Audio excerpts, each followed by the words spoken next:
Hello guys, a very warm welcome to this video. आज से हम ज्योग्राफी के कॉन्सेप्ट्स को क्लियर करते हुए चलेंगे डिजिटल माध्यम से। कम समय में और ज़्यादा कंटेंट हम देखने के ज़रिए कवर कर पाएंगे। तो सबसे पहली चीज़ ज्योग्राफी में देखनी है अक्षांश और देशांतर यानी लैटिट्यूड्स और लॉन्गिट्यूड्स क्या होते हैं। पहली चीज़, ये एक प्रकार की लाइन्स हैं। कैसी लाइन्स हैं? इमेजिनरी लाइन्स हैं, यानी धरती के ऊपर ऐसी कोई लाइन बनी नहीं हुई है, ये इमेजिन की हुई लाइन्स होती हैं। इमेजिन क्यों करते हैं अभी आपको पता चल जाएगा। इसलिए की जाती हैं क्योंकि इनसे हम धरती के अलग अलग देशों की अलग अलग जगहों की लोकेशंस फाइंड कर सकते हैं, उनके बारे में आइडिया लगा सकते हैं, इसलिए लाइंस बनाई जाती हैं। ये हो गया इनके पर्पस के बारे में। ठीक है, अब आगे बढ़ते हैं। नेक्स्ट क्या है, ये देखिए कुछ इक्वेटर हैं, लैटिट्यूड्स हैं, लॉन्गिट्यूड्स हैं। ये तीन तरह की लाइन आपको पढ़नी है। सबसे ऊपर जो आपको दिख रहा है इक्वेटर, इसको कहते हैं भूमध्य रेखा। क्या कहा जाता है? भूमध्य रेखा। ये जो भूमध्य रेखा है, जाहिर सी बात है, भू यानी कि भूमि को मध्य यानी बीच से डिवाइड करने वाली रेखा है, ये रही इक्वेटर। ये जो भूमध्य रेखा है, ये धरती को दो पार्ट्स में डिवाइड कर देती है। इससे ऊपर वाला नॉर्दर्न हेमिस्फीयर, इससे नीचे वाला साउदर्न हेमिस्फीयर, उत्तरी गोलार्ध और दक्षिणी गोलार्ध। तो इसी लाइन को इक्वेटर कहते हैं जो धरती को दो पार्ट्स में डिवाइड करती है। अब अगली बात करते हैं, लैटिट्यूड्स क्या होते हैं। इक्वेटर के पैरेलल, ये जो इक्वेटर है ना, इसके पैरेलल अगर आप लाइन बनाएं तो इक्वेटर को देखोगे तो एक बड़ा सा सर्कल नज़र आएगा। इसी बड़े बड़े सर्कल के नाम छोटे छोटे सर्कल बनाते जाओ, पोल्स पे आ जाओगे। इसी तरह इधर पोल्स पे आ जाओगे। तो ये इक्वेटर लाइंस के जो पैरेलल रेज आपकी ये बनी हुई हैं, इनको कहा जाता है लैटिट्यूड्स। ठीक है, वहीं अगर मैं बात करूँ आपका लॉन्गिट्यूड्स के बारे में, इनके बारे में, तो ये लॉन्गिट्यूड्स क्या होती हैं? जैसे धरती के दो पोल्स हैं, north pole and south pole. इन दोनों पोल्स को जो लाइन मिलाती है, जिसके हिसाब से हम नापते हैं, उसको प्राइम मेरिडियन कहते हैं। क्या कहते हैं? Prime meridian. इस प्राइम मेरिडियन रेखा के पैरेलल्स जो लाइन जाती हैं, ऐसे लाइन जो जा रही हैं, पैरेलल तो नहीं होती पर ये इसी के समानांतर खींचते जाते हैं, क्योंकि इक्वेटर के पास आकर इनके बीच का गैप बढ़ जाता है। जब ये पोल्स की तरफ होती हैं तो गैप इनका पास में होता है, तो इसको हम प्राइम मेरिडियन कहते हैं। ठीक है, तो इक्वेटर क्या है? धरती के बीच का सबसे बड़ा सर्कल। और ये आपका लॉन्गिट्यूड्स क्या है? जो प्राइम मेरिडियन के पैरेलल आपकी चलती हैं। ठीक है, ये था आपका बारे में बेसिक इन्फॉर्मेशन जो यहाँ से आपको पता चली। चलिए अब आगे डिटेल में इनको देखते हैं अच्छे तरीके से। यस, लैटिट्यूड्स की बात की जाए तो ये एंगुलर डिस्टेंस होता है। किस चीज़ का एंगुलर डिस्टेंस होता है? अभी बताया था। जैसे ये इक्वेटर है, तो इक्वेटर से कोई भी एंगल नापो, ये एंगल नापा, तो इसके ऊपर जो लाइन बनेगी वो उस डिग्री की होगी। जैसे मान लो यहाँ 10 डिग्री था, तो ये 10 डिग्री का लैटिट्यूड हो गया, अक्षांश हो गया। तो ऐसे ऐसे करके एंगल नापते जाओ। जब बिल्कुल टॉप पे आ जाओगे तो 90 डिग्री का एंगल मिलेगा, और 90 डिग्री पर नॉर्थ पोल मिलेगा। यही एंगल नीचे भी नापे जा सकते हैं, नीचे 90 डिग्री पर साउथ पोल मिलेगा। तो क्या हुए? ये एक प्रकार के एंगुलर डिस्टेंस हुए। कहाँ से? अर्थ के सरफेस से हुए। और इनको कहाँ से नापा जाता है? सेंटर ऑफ अर्थ से इन्हें नापा जाता है। तो इक्वेटर तो कितने पर होगी? 0 डिग्री पर, क्योंकि यहीं से नापते हैं। नॉर्थ पोल 90 डिग्री पर, साउथ पोल 90 डिग्री साउथ में। और जो 4 इम्पोर्टेंट पैरेलल्स यानी लैटिट्यूड्स जिनके नाम दिए हैं, वो नाम क्या है? एक तो है आपकी कर्क रेखा, ट्रॉपिक ऑफ कैंसर, कितने डिग्री पर? 23 डिग्री एंड हाफ पे। देखो, इक्वेटर से ऊपर ऊपर अगर आप कोई भी एंगल नापोगे ना, तो उस एंगल के आगे नॉर्थ जुड़ता चला जाएगा। और इक्वेटर के नीचे साउथ दिशा में नापोगे तो उसके पीछे साउथ लगा होगा। तो ये देख सकते हैं, इस पे नॉर्थ लगा है, इस पे साउथ लगा है। तो ऊपर की तरफ नॉर्थ पे कर्क रेखा, ये आपकी कौन सी है? मकर रेखा है, ट्रॉपिक ऑफ कैप्रिकॉर्न। ये उत्तरी गोलार्ध में बनी है। और साउदर्न हेमिस्फीयर में कौन सी बनी है? आपकी मकर रेखा बनी है। अगर मैं बात करूं उत्तरी गोलार्ध में 66.5 डिग्री पर आर्कटिक सर्कल आपका नज़र आता है। ये इक्वेटर से इतना एंगल बनाता है। और नीचे क्या होता है? अंटार्कटिक सर्कल होता है, जो साउथ का एंगल बनाता है 66.5 डिग्री का। अब ये बात करते हैं, ये सर्कल हमने इतनी डिग्री पर ही क्यों नापे? क्योंकि आपको पता है धरती का झुकाव 23.5 डिग्री पर हो रखा है, और वही अगर परपेंडिकुलर के हिसाब से नापा जाए तो वो 66.5 डिग्री आता है। इतने झुकाव पे गिरे होने के कारण जो आपकी सन रेज हैं धरती की, वो डायरेक्टली जिन सर्कल्स के पॉइंट पर पड़ती है वो ये वाले हैं, Arctic circle and Antarctic circle. यहीं तक ये रोशनी पहुंच पाती है, इसलिए ये लाइंस इंपॉर्टेंट होती हैं। ठीक है, इस लाइंस को हम इसलिए स्टडी करते हैं। चलिए आगे बढ़ते हैं। लैटिट्यूड की बात की जाए तो लैटिट्यूड अभी अभी मैंने बताया ये पैरेलल्स होते हैं, इनको पैरेलल्स भी आल्सो नोन एज पैरेलल्स। ये एक प्रकार के सर्कल हैं अर्थ पर, और इक्वेटर जो है वो सबसे बड़ा सर्कल है। लॉन्गिट्यूड्स मैंने आपको बता दिया है। लॉन्गिट्यूड क्या है? एक प्रकार के एंगुलर डिस्टेंस। ये देखिए प्राइम मेरिडियन दिख रहा है आपको यहाँ पर, ये जो प्राइम मेरिडियन है इसी से ये एंगल के रूप में आपका डिग्री बनाते हैं। किसके अलोंग? इक्वेटर और ईस्ट की तरफ और वेस्ट की तरफ, यानी यहाँ की तरफ ईस्ट और यहाँ की तरफ आपका वेस्ट की तरफ, ठीक है। और ये प्राइम मेरिडियन ये डिसाइड भी तो किया होगा ना किसी ने कि यहीं से जानी चाहिए प्राइम मेरिडियन। तो पहली बार प्राइम मेरिडियन दी थी 1884 में, किसके द्वारा? एक इंटरनेशनल एग्रीमेंट के द्वारा, जिसके जरिए जीरो मेरिडियन को चुना गया था, जो कि कहाँ से पास करती है? रॉयल एस्ट्रोनॉमिकल ऑब्जर्वेटरी, यानी कि यूके। रॉयल की बात हुई तो यूके समझ जाना। ये जो रॉयल एस्ट्रोनॉमिकल ऑब्जर्वेटरी है ये ग्रीनविच के अंदर मौजूद है, जो लंदन के अंदर आपका बसा हुआ है। ये देखिए बात करते हैं तो ये आपको दिख रहा है, ये आपका प्राइम मेरिडियन यहाँ से जा रही है और ये इक्वेटर यहाँ से जा रही है। भारत इनमें से किसी से भी टच नहीं हो रहा है, ठीक है। तो ये एक लोकेशन वाइज है जिससे आप देख सकते हैं कि कौन सी चीज़ कहाँ से पास करती है। लॉन्गिट्यूड्स की बात की जाए तो इन्हें आल्सो नोन एज मेरिडियंस, इन्हें मध्यवर्ती रेखाएं भी कहते हैं, मेरिडियंस भी कहा जाता है। तो देखो किस तरह ये पोल्स के पास कितनी करीब आ गई, करीब आ रही है ना।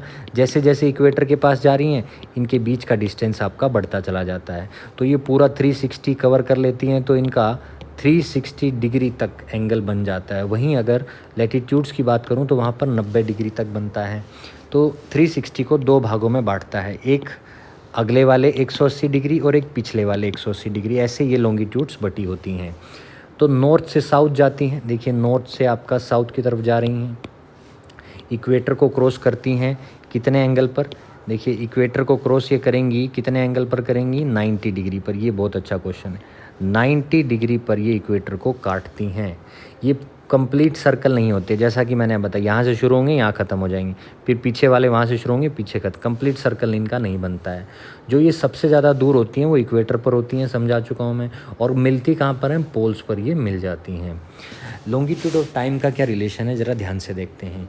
इनका आपस में बहुत ज़बरदस्त रिलेशन है, क्योंकि जो वर्ल्ड का स्टैंडर्ड टाइम है वो है आपका GMT, यानी ग्रीनविच मीडियन मेरिडियन टाइम। जो अभी अभी हमने पढ़ा था कि ग्रीनविच क्या है, वो पॉइंट है जहाँ पर आपका जीरो मेरिडियन लिया गया है। इस ग्रीनविच पर 0 डिग्री बोला हुआ है। इससे आगे अगर आप बढ़ोगे तो 1 डिग्री ईस्ट, 2 डिग्री ईस्ट, ऐसे बढ़ता चला जाएगा। इधर जाओगे तो 1 डिग्री वेस्ट, 2 डिग्री वेस्ट, ऐसे बढ़ता हुआ चला जाएगा। तो ये जो डिग्री आपकी इंक्रीज़ हो रही है इसी के साथ आपका समय भी बदलता है। कैसे बदलता है? 0 डिग्री से ईस्ट की तरफ वाले देश जो होते हैं वो उन देशों में सूर्य पहले ही आ चुका होता है, और वेस्ट वाले देशों में सूर्य अभी आना रहता है।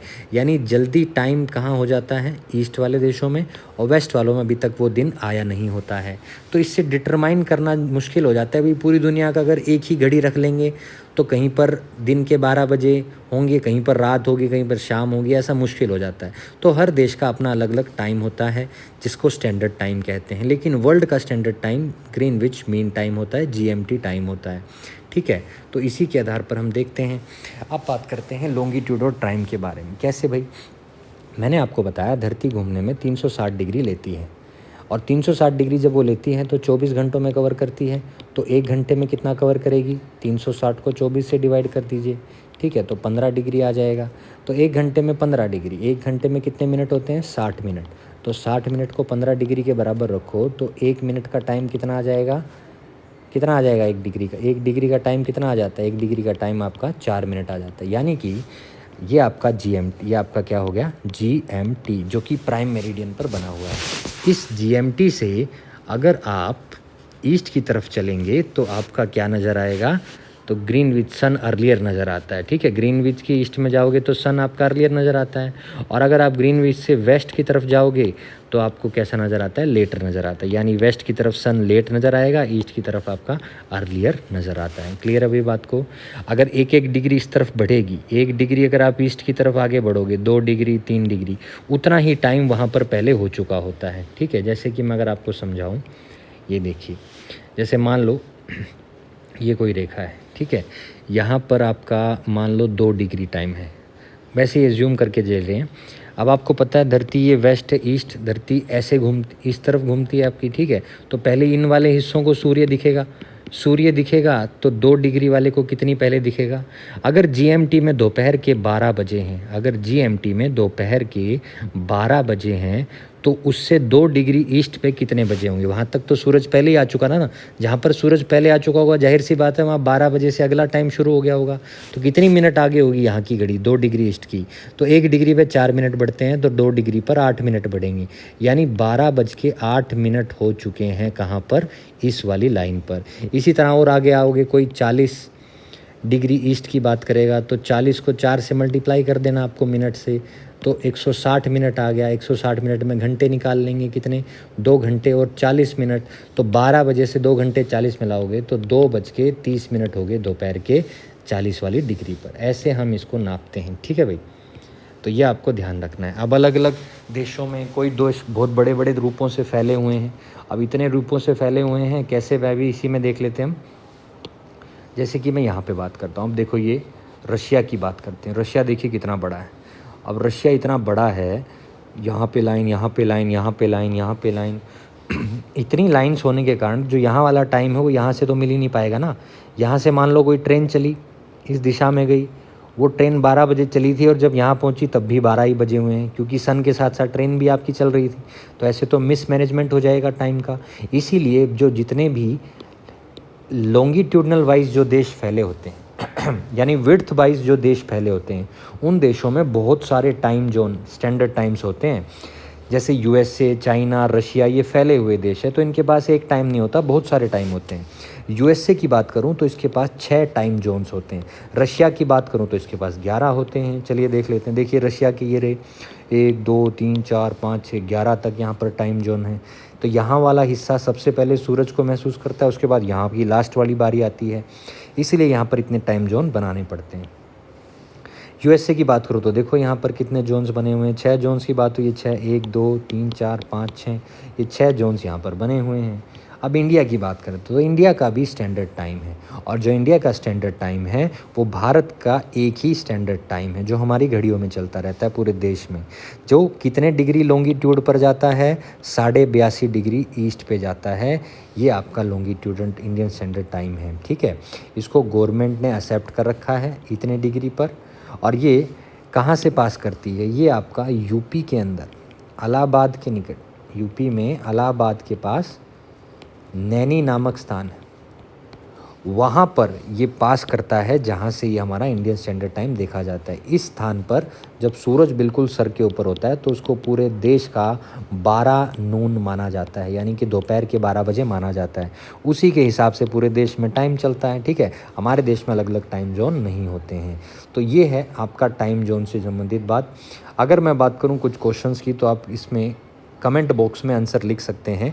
आपको बताना है अगर किसी जगह का जीएमटी 1 पीएम है दोपहर के, तो 90 डिग्री ईस्ट पर वो मौजूद है, तो आप मुझे बताओ तो उसका टाइम कितना होगा, ठीक है। अगर कोई जगह 90 डिग्री ईस्ट पर है और उस जीएमटी का टाइम 1 बजे है तो उस जगह का कितना टाइम होगा? 10 बजे है तो इसका बताओ। ये चारों के चारे आंसर आपने कमेंट सेक्शन में देने हैं, तो मैं समझूंगा आप ये टॉपिक समझ चुके हैं, ठीक है भाई। क्लियर है ये बात। इसी के साथ ये टॉपिक आपका छोटा सा यहीं पर समाप्त होता है। उम्मीद करता हूँ आपको ये टॉपिक पसंद आया होगा। वीडियो को लाइक, शेयर एंड सब्सक्राइब कर दीजिए और ज़्यादा से ज़्यादा शेयर कर दीजिए। तब तक अपनी सेहत का ध्यान रखिए। Bye bye, Tata.